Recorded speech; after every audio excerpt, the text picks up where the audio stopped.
Bonjour et bienvenue dans la quotidienne de School TV, l'émission qui vous raconte l'école du quotidien. Au sommaire, aujourd'hui, l'école est-elle inadaptée aux enfants? Les fait-elle souffrir? On va en parler avec le pédopsychiatre Patrice Huer, c'est l'invité de notre grand oral. L'anti-sèche d'Amal Laoui ou comment l'actualité résonne dans les programmes. L'actualité, eh bien, ce sont ces urbains dont on dit qu'ils quittent la ville et les programmes sont notamment ceux de géographie. À l'heure de la récré, toujours avec Amal, les gros mots et chronique hebdomadaire. Rendez-vous avec Maître Valérie Piot, avocate et chroniqueuse de l'émission pour le Conseil de discipline. Elle va nous parler de la question de l'identité de genre qui pourra intéresser notre invité du Grand Oral, la quotidienne de School TV. C'est parti, Grand Oral.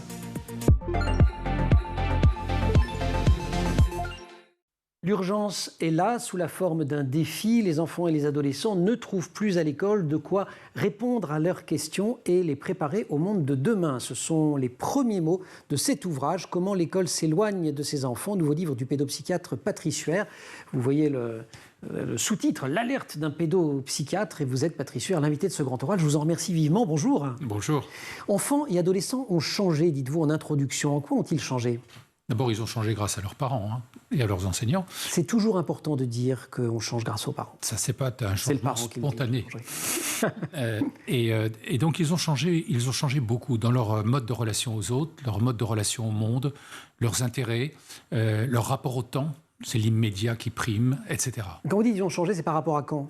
Par rapport à la génération même de leurs parents, qui avaient déjà pas mal changé. Donc il y a 25-30 ans, quoi.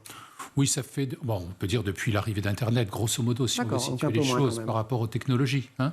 Mais donc, ils ont changé. Leurs parents avaient déjà changé beaucoup par rapport à leurs propres ascendants. Mais là, il y a vraiment une accélération considérable qui fait que le décalage s'accroît entre leurs aspirations, leur manière de fonctionner et les références qui continuent d'être à l'œuvre de manière totalement stabilisée. Il y a un sujet récurrent dans votre livre, et vous l'avez déjà mentionné, c'est la question du rapport au temps. Oui. C'est ça le principal, si on devait retenir un changement. Oui, mais je crois que tout le monde le constate. On est dans un rapport au temps, on est même conduit à être dans un rapport au temps qui est tout à fait différent, avec un présent qui est vraiment... C'est hyper présent. C'est ça qui domine. Ouais.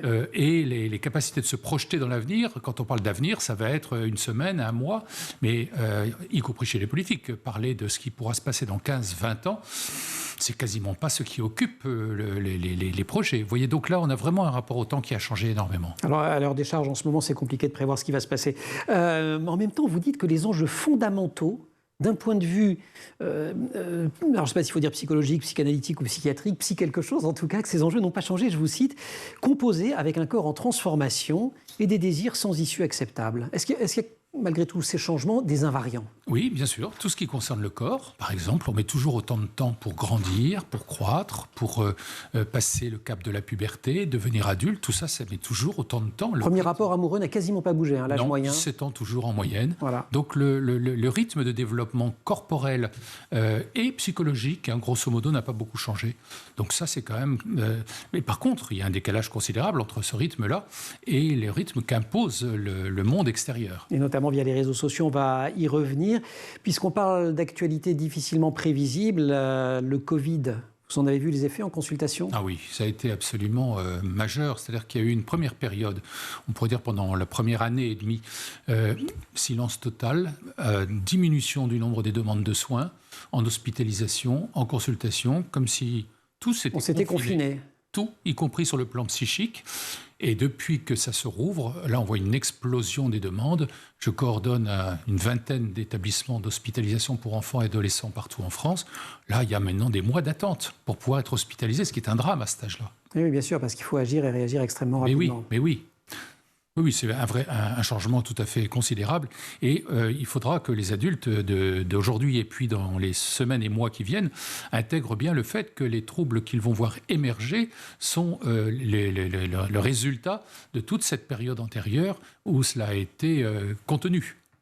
Et qu'est-ce qui a été contenu ? Ce sont des problèmes pour lesquels on aurait dû consulter. Enfin, c'est un retard de consultation, comme on le voit pour d'autres problématiques physiques et non psychologiques. Ou alors, est-ce qu'il y a des pathologies particulières qui sont en train d'émerger ? Il y a beaucoup de facteurs. Il y a le fait déjà qu'il y avait moins de réponses disponibles. Donc, on démarche moins quand quand les portes sont fermées, ou que les rendez-vous sont différés à plusieurs mois. Et puis, je crois qu'il y a une attitude que je retrouve, moi, chez les enfants et les adolescents d'aujourd'hui, qui est absolument extraordinaire, d'ailleurs. C'est leur attention, pour ne pas dire leur hyper-vigilance, aux adultes. Ils sont soucieux des adultes. Et quand ils voient qu'un parent, un enseignant ou autre a un air un peu fatigué, etc., ils vont diminuer leur manifestation extériorisée. Ils ne veulent pas leur poser plus de problèmes que ça, pour le dire avec des mots simples. Exactement. Ils les protègent. Exactement. Alors que ce n'est pas leur boulot, c'est quand même le boulot des adultes que de protéger les enfants. Ça devrait être l'inverse. Et le boulot de l'école, de s'occuper des élèves, et on en parle dans quelques instants dans ce grand oral, mais c'est juste après notre rendez-vous avec Amal Laoui, notre premier rendez-vous avec Amal Laoui et son anti-sèche. Comment l'actualité résonne dans les programmes, actualité liée à l'urbanisme, et on reparle du Covid, les Français quittent-ils les grandes villes depuis le début de la crise sanitaire? Y a-t-il vraiment un exode urbain, Amal? Eh bien, pour le moment, il n'y a pas encore assez de données pour mesurer cet exode. Le phénomène de migration entre zones urbaines et zones rurales en France est assez complexe. Et si les grandes villes font de moins en moins rêver, eh bien, il n'y a pas vraiment d'exode urbain massif, selon les spécialistes. Eh bien, l'expression exode est même exagérée puisque les Français quittent en fait les grands pôles urbains pour les petites et moyennes villes autour, plus que pour la campagne elle-même. Les territoires urbains et ruraux, et là on passe au programme, ce sont des notions qu'on étudie dès l'école primaire. Oui, c'est ça. On commence tout de suite. Oui, très tôt, dès le cycle 2, donc le CP, CE1, CE2, on commence l'étude de l'espace géographique terrestre à travers quelques milieux géographiques caractéristiques. Et pour cette étude, eh bien, on va partir de l'espace où vivent les élèves et puis on va aborder progressivement les espaces plus lointains ou peu familiers. Les élèves vont donc apprendre qu'un espace est organisé. Ils vont découvrir ce qu'est un quartier, un village, une ville, ses principaux espaces et ses principales fonctions. Ils vont aussi étudier les espaces qui les entourent, ceux qui sont très proches, donc l'école, le parc, et puis plus proche et un peu plus complexe, quartier, village, centre-ville, centre commercial, etc. Système de cercle concentrique, c'est un enseignement qui est évidemment en partie théorique, mais pas seulement, puisque ces espaces, les enfants vont apprendre à les décrire et à les analyser sur le terrain. On sort normalement. Oui, c'est ça. Pour ce thème mais on essaye de le faire. Les lieux où j'habite, eh bien, les professeurs sont encouragés à faire des sorties sur le terrain avec leurs élèves. On va donc conjuguer observation et compréhension des lieux, repérage des itinéraires, déplacements, confrontation à des représentations, des photographies qu'on aura découvertes en classe. Et on va même aller à la rencontre des habitants ou des élus locaux pour échanger avec eux. Donc cette expérience sur le terrain apprend à l'élève à regarder ce qu'il se passe autour de lui et à donc développer sa curiosité. L'élève devra être capable de repérer et de nommer les différents espaces de vie, son habitat à l'école, mais également les espaces qu'il fréquente au quotidien. C'est vraiment, il apprend la ville en fait. Oui, voilà, il apprend la ville, les lieux de loisirs, de rencontres. Il apprendra à décrire le paysage, la rue, la place, le parc urbain, etc. Il devra distinguer les espaces ouverts des espaces fermés, les espaces privés des espaces publics, mais aussi les espaces piétons et les espaces ouverts à la circulation. L'enseignement évidemment est progressif comme absolument pour tous les programmes, mais ça va aller assez loin parce qu'on est parti du quartier et ça va se terminer au niveau du monde. Oui, c'est ça. On a vu que dans les cycles 2 et 3, eh bien, l'élève entre progressivement dans l'apprentissage des raisonnements, démarches et problématiques de la géographie. Il va ensuite renforcer sa connaissance et sa compréhension du ou des lieux où il habite. Il va donc être capable de les situer par rapport à d'autres lieux en France, en Europe et, vous l'avez dit, dans le monde. On sort de l'école primaire, on entre au collège et là, on approfondit les notions, on apprend le vocabulaire et ça devient de plus en plus complexe. Oui, c'est ça. À partir du cycle 3-4, donc, se met en place l'acquisition du vocabulaire. Les premières approches de l'urbain et certaines caractéristiques des métropoles. En classe de 6e, le thème 2 intitulé « Habiter un espace de faible densité » va donc aborder les espaces ruraux à travers la question du peuplement, de la mise en valeur et des contraintes naturelles qu'on observe dans les espaces de faible densité. L'accent est mis en fait sur la vocation agricole plus que sur l'accent est mis sur la vocation agricole de ces espaces, mais aussi sur la diversification de leur activité, sur la trajectoire différenciée des espaces ruraux en fonction de leur lien à la ville et de leur insertion dans la mondialisation. Et on aborde en même temps deux questions que la géographie a longtemps abordées séparément, c'est-à-dire la question des aires urbaines et des espaces ruraux. Là, on les met en relation. C'est une des nouveautés des programmes. Exactement. Les évolutions sociales et géographiques ne permettent plus de faire coïncider espaces de vie, espaces de travail et structures administratives. Donc, globalement, on le sait, la société française se perçoit comme une société urbaine et c'est pourquoi ville et espace rural sont abordés maintenant dans le même thème. Et c'est un chapitre que l'on retrouve dans le cadre beaucoup plus général de l'EDD. Vous connaissez vos sigles, Patrice Suer, parce qu'on a plein de sigles. L'éducation au développement durable, on le retrouve beaucoup. EDD. Très chic. En tout Je savais que ça vous plairait. Cette étude permet d'aborder le développement durable du territoire de proximité. Ce chapitre apprend aux élèves à distinguer intérêt général et intérêt individuel et leur permet aussi de construire des compétences relevant de l'enseignement moral et civique et contribue donc aussi à leur parcours de citoyen. Merci beaucoup. Armand, je voudrais juste d'un mot rebondir sur ce mot citoyen avec vous, Patrice Suer. Comment les enfants vivent le rapport au collectif au sein de l'école? Parce qu'on leur explique qu'il faut devenir des citoyens, ouverts, tolérants, etc. Est-ce qu'ils ont l'impression eux-mêmes d'être dans une zone, dans un espace qui est un espace de justice et de libre expression? Moi, je pense que le premier moteur de développement de cette notion-là chez l'enfant, c'est l'exemple que leur donnent les parents et les adultes eux-mêmes. Est-ce qu'on leur dit bonjour au moment de rentrer dans la classe? Est-ce qu'on les salue? Est-ce qu'on salue leurs parents quand ils viennent à un rendez-vous? Et comment? C'est toute cette observation. Sinon, ça ne sert pas à grand-chose de leur dire de devenir Sinon, on peut citoyen. faire de très beaux discours sur la citoyenneté. Si ça ne commence pas par une identification possible à des modèles adultes, ça ne marchera sert à pas. rien. À bon entendeur, salut, et on se retrouve dans 3 secondes pour la suite du Grand Oral avec Patrice Suer. Merci Amal. Comment l'école s'éloigne de ses enfants? L'alerte d'un pédopsychiatre, c'est cet ouvrage qui sort aux éditions Nathan, ouvrage de Patrice Huer. Le monde d'aujourd'hui réclame des compétences relationnelles, des compétences d'ouverture, de curiosité, écrivez-vous. Est-ce qu'on les apprend à l'école? Non. Bon, voilà, j'allais donner une sorte de...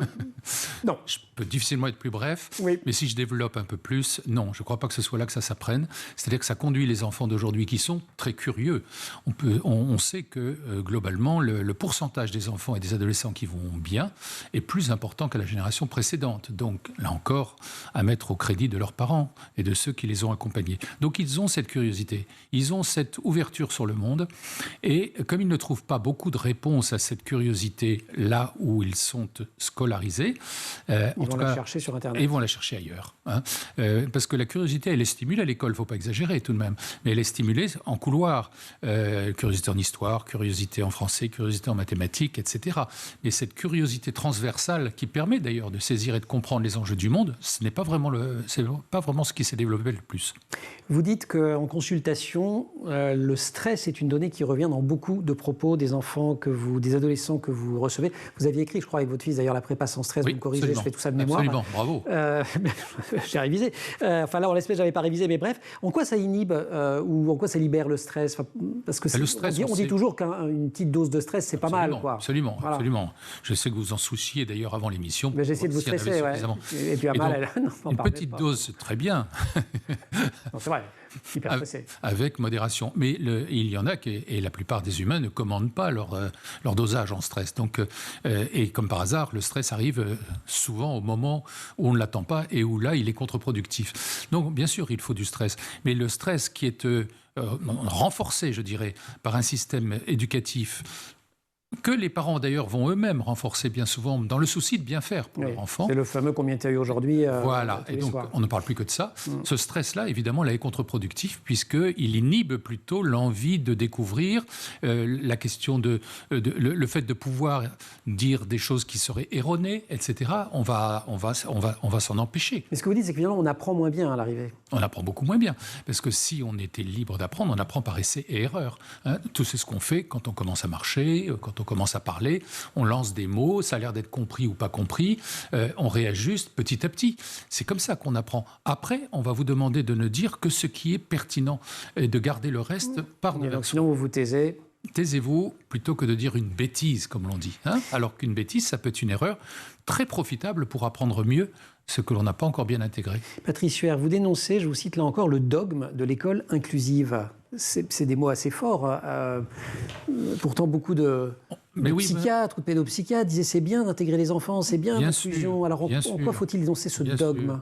Mais on est dans un monde pétri de bonnes intentions. Je dénonce pas du tout...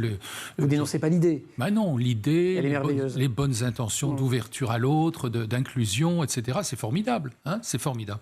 Mais quand on voit ça de plus près, et en particulier quand on s'occupe des enfants qui en bénéficient, certains vont pouvoir s'en saisir avec beaucoup d'intérêt et de profit. Et d'autres vont être au contraire renvoyés à une image très négative d'eux-mêmes. Donc tout ça va dépendre, cette bonne intention, de la manière dont elle est réalisée par les adultes qui s'en soucient et qui s'en occupent. C'est ça qui fait que ça va marcher ou pas marcher. Ça dépend de l'enseignant. Ouais, et alors justement, ces adultes, enseignants, mais également tous les autres adultes dans les établissements, ce qu'on appelle la communauté éducative, qu'est-ce qui fait défaut ? Parce qu'en termes de, j'allais dire, individuels, assez peu sont de mauvaise volonté. Ils essayent de bien faire et ils rentrent dans des salles de classe en se disant que ça va bien se passer. Donc qu'est-ce qui manque ? De la formation, de la prise de conscience ? Déjà, il manque de la formation initiale. Ils sont bien souvent confrontés à l'inclusion et à l'accueil d'enfants différents, comme l'on dit très pudiquement, dont les mots et les difficultés leur sont totalement étrangères. Donc, s'ils appliquent les méthodes pédagogiques valables pour ceux qui sont en parfaite santé à cela, ça n'ira pas. Ça ne marche pas. L'école nous ment-elle ? On va le voir. C'est pas bien de mentir, ni de dire des gros mots. Il y a un petit sujet pour vous. Allez, c'est l'heure de la récré. On va retrouver Amal.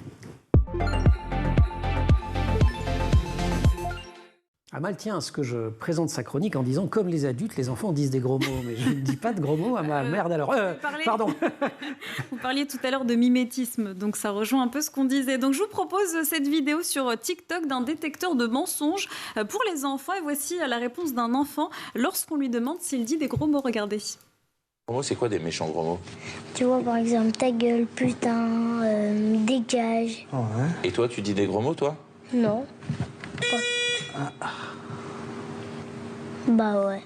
Amal, tous les enfants, ou presque, disent ou sont tentés de dire des gros mots. Est-ce qu'il faut s'en inquiéter ? Eh bien, selon les pédopsychiatres, il ne faut pas s'en inquiéter. C'est une étape incontournable. Je me tourne vers vous. Ah, absolument. C'est la période que l'on connaît bien, dite anale en psychanalyse, qui est la période où on adore marcher dans la boue, faire exploser les flaques de boue sur ses camarades et dire des gros mots, ne serait-ce que pour voir l'impact que ça a sur les autres. Sur les adultes. Ces premiers gros mots qui apparaissent, Amal, je crois, avec les premiers mots tout court. Les premiers mots sont gros. C'est ça, vers l'âge de 2 ans, l'enfant commence à développer son langage et cet apprentissage complexe se fait notamment en écoutant les personnes qui l'entourent. Donc dans la masse des premiers mots qui attirent son attention par les sonorités, il n'est pas rare que certains gros mots se glissent. Donc c'est à partir de là que les parents prennent conscience du champ lexical familier qu'ils pratiquent sans même s'en rendre compte. Donc les gros mots apparaissent vraiment au moment où l'enfant maîtrise un peu mieux le langage. Donc là c'est à partir de 3 à 5 ans. Et comme le disait Patrice Huer, l'enfant teste son entourage, teste les adultes. Oui, c'est ça. Il s'aperçoit très vite que les gros mots ont un certain pouvoir sur son environnement.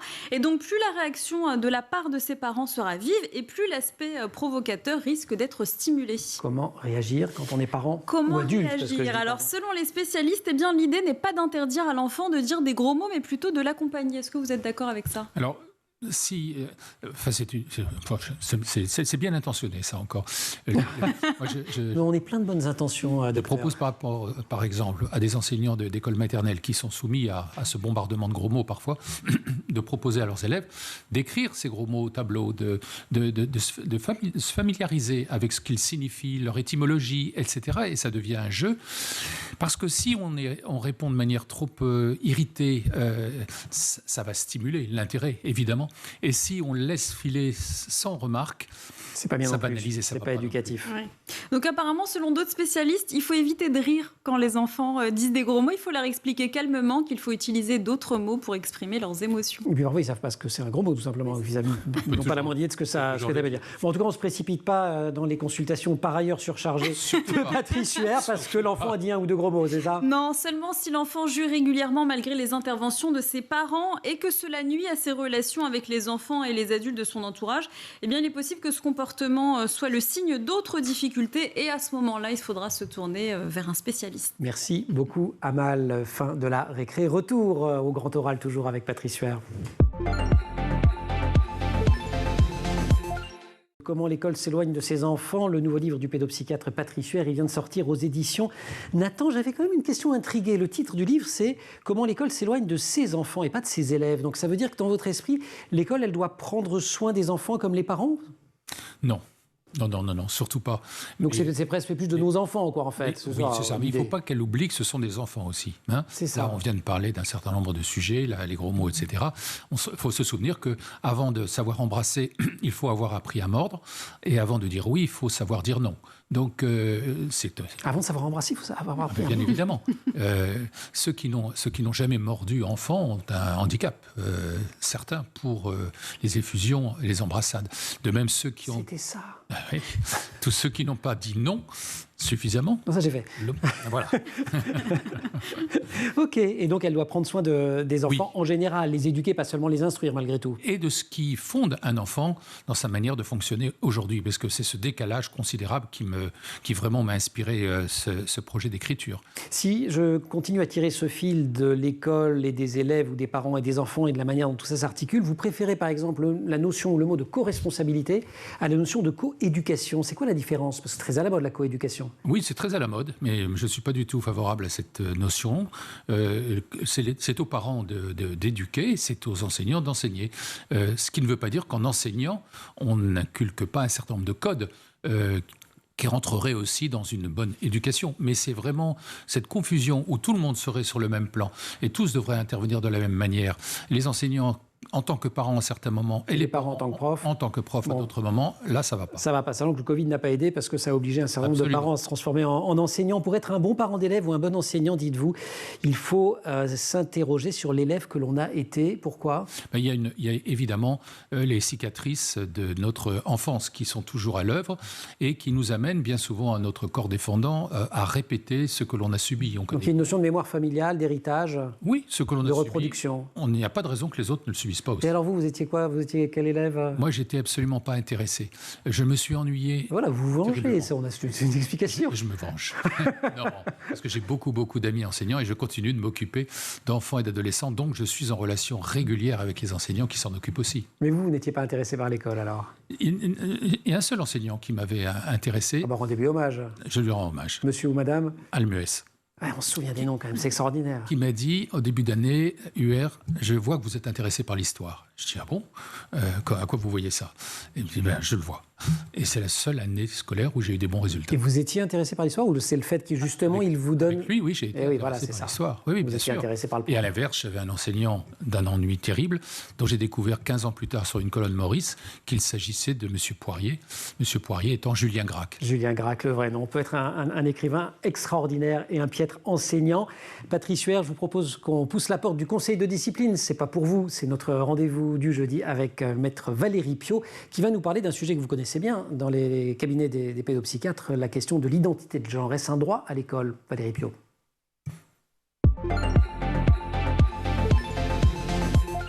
Bonjour, nous allons parler de l'identité de genre, un droit qui peut s'exprimer à l'école.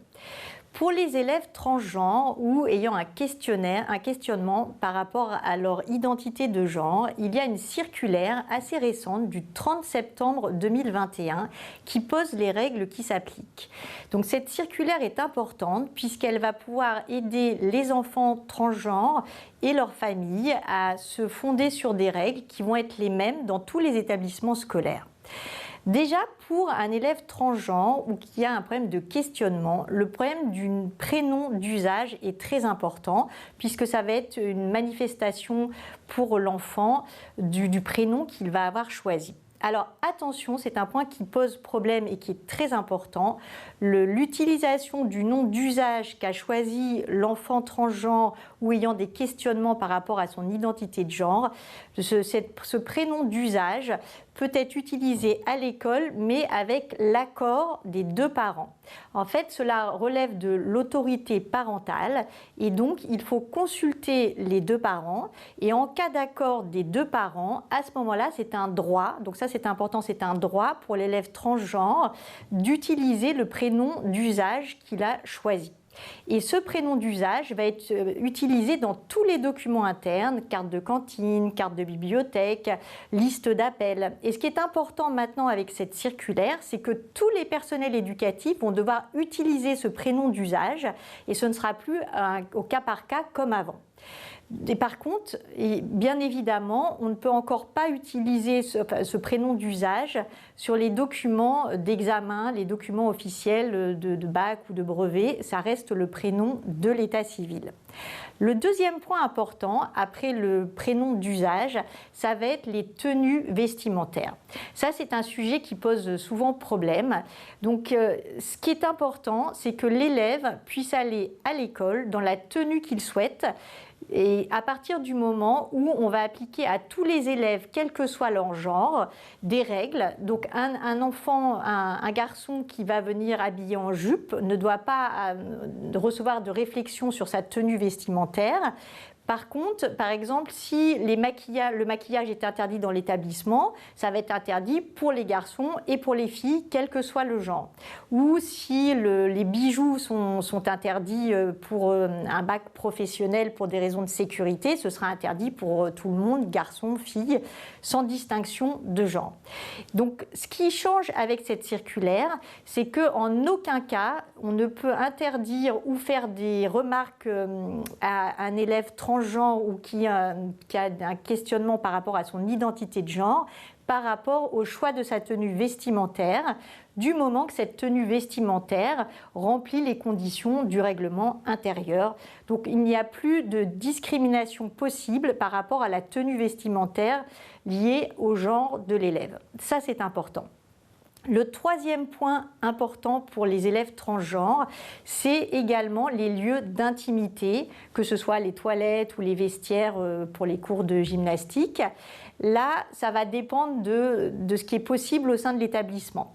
Il faut soit il y a des vestiaires particuliers où il y a une possibilité d'avoir des toilettes particulières ou mixtes. Dans ces cas-là, l'élève transgenre ou ayant un questionnement de genre pourra utiliser ces toilettes privatives. Soit ce n'est pas possible, à ce moment-là, il faut qu'il y ait une discussion au sein de l'école pour voir si l'élève pourra utiliser des lieux mixtes. Soit on peut également prévoir éventuellement, on peut prévoir éventuellement des heures particulières pour l'élève transgenre. Donc ça, ce sont les différents points par rapport au prénom d'usage, par rapport aux tenues vestimentaires et par rapport aux lieux d'intimité. Dernière chose, un enfant transgenre doit être protégé contre toute forme de harcèlement au sein de l'éducation nationale et ne pas hésiter, en cas de problématique avec l'éducation nationale, également à saisir le défenseur des droits qui est très protecteur en cas de discrimination, notamment par rapport à un problème d'identité de genre. Merci, Maître Valérie Piot. Patrice Huer, cette question-là est une question omniprésente depuis peu d'ailleurs, mais omniprésente dans les consultations. C'est une consultation omniprésente dans les consultations, dans les hospitalisations, avec les effets de groupe, et une question qu'on ne peut pas éluder, qu'on ne peut pas mettre de côté actuellement quand on s'occupe d'adolescents en particulier, qui sont en plein questionnement identitaire et pour lesquels des réponses qui interviendraient un peu trop tôt risqueraient d'occulter le développement de ce questionnement. Donc finalement, le rapport au temps toujours. On se donne toujours un petit peu de temps là-dessus. Dernière question autour de comment l'école s'éloigne de ses enfants. Alors il y a le constat d'un certain nombre de dysfonctionnements. Il y a aussi une inquiétude de votre part sur la capacité que ces enfants auront plus tard à agir, à trouver leur place dans un monde qui vient et qui exige des compétences dont, dites-vous, auxquelles ils n'ont pas été préparés. Ouais, c'est ça. Parce que le monde, qu'est-ce qu'il faudrait faire en quelques mots ? Tout le monde le constate. Ce monde a changé. Il y a la mondialisation, l'ouverture à des cultures et des systèmes de référence extrêmement variés, une évolution très rapide des outils, des réflexions, des pratiques, etc. Donc il faut de la souplesse, il faut de la curiosité et il faut de l'ouverture sur le monde et sur les autres. Tout ce qu'on a à l'école maternelle, au fond. Ce qu'on avait à l'école maternelle avant qu'elle ne devienne une préparation intensive de l'école primaire. Alors on réinvente finalement l'école maternelle d'antan et on la généralise jusqu'au baccalauréat. Ça se passe en Finlande par exemple, jusqu'à 7 ans inclus, etc. Donc il faut retrouver l'importance de ce temps qui va être une base fondamentale pour pouvoir s'adapter au monde de demain. Patrice Huer, merci beaucoup. Vous êtes, je le rappelle, pédopsychiatre et vous alertez comment l'école s'éloigne de ses enfants. C'est un livre qui vient de sortir aux éditions Nathan. Merci Amal. La quotidienne, c'est fini pour aujourd'hui. Merci aussi à toute l'équipe. Marine Plantec, assistée par Charles Fontaine. Amanda Montero pour le son, pour l'image Elisa Bernardo. Vous restez sur School TV et vous nous retrouvez en permanence sur Internet et sur les réseaux sociaux. Merci.